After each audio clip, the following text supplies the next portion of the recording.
Grace and peace, family. Listen, I am so blessed to be here right now. And as we have this conversation, you will understand why I'm saying that I am so blessed to be here right now. My last video, I was talking about how we are exiting one series and we're entering into another. And in my last video, I was saying that, God had not given me the title for my new series.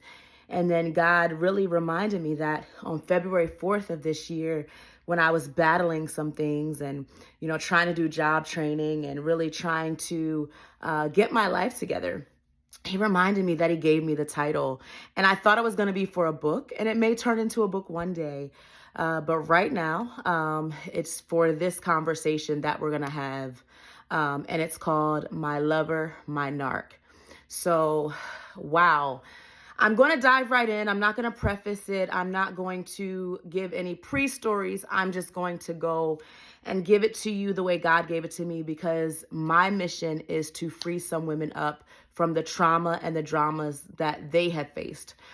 So in 2015, I met my husband, and I literally thought that this was something from God. I met my husband. I had just gotten out of a bad marriage with my first husband. Some of you know my story, some of you don't, but that story is not relevant to this story.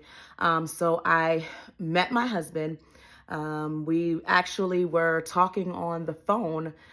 He had hit me up on Facebook when I first started getting to know who he was. He messaged me on Facebook one night. I was up working on one of my books, and he was like, "How are you?" I said, "I'm okay."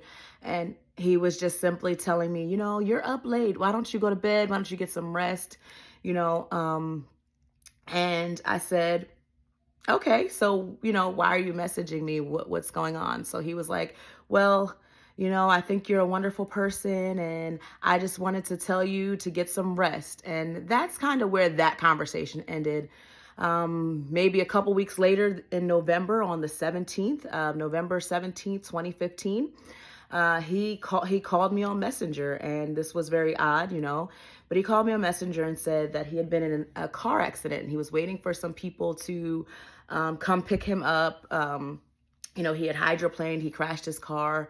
Long story short, from that day forward, we became friends and we started talking. And he pretty much told me, "I like you. You're a woman of God, and you're everything I want in a woman." Stay tuned to my next video, which will be posted immediately so that you can see what happens from here.